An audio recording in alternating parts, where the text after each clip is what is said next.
গরু যদি আমাদের মা হয়, যে আমাদের জন্ম দিয়েছে, আমরা তাকে রেখেছি একটা ঘরে, একটা খাটে, একটা বিছানায়। আর গরু যদি আমাদের মা হয়, গরুকে গলায় দড়ি দিয়ে আমরা বেঁধে রেখেছি গোয়াল ঘরে। আপনি পারবেন আপনার মার গলায় দড়ি দিয়ে গোয়াল ঘরে বেঁধে রাখতে? পারবেন না।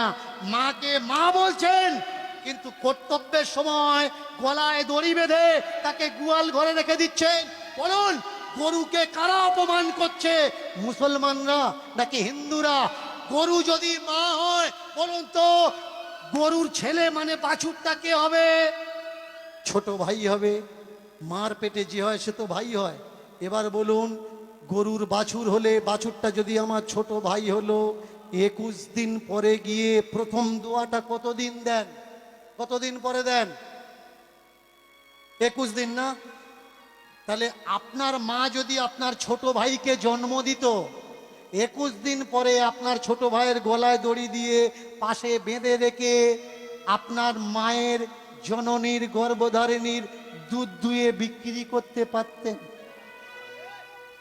আমাকে বলবেন না যে আমি হিন্দু ধর্মের অপমান করছি। আমি প্রশ্ন করছি, আমি জানি না, আমি অবোধ শিশু। আপনাদের কাছে জানতে চাচ্ছি কোনটা করা উচিত আর কোনটা করা উচিত নয়। বলুন তো, গরু যদি আমাদের মা হবে, অনেকে বলে গরু দুধ দেয়, গরু দুধ দেয়। ভালো করে শুনুন, গরু কখনো দুধ দেয় না।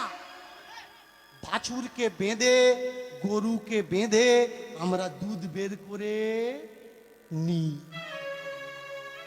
গরু আমাদের দুধ দেয় না, অচেরায় পড়ে দুধ বের করতে বাধ্য করাই। আর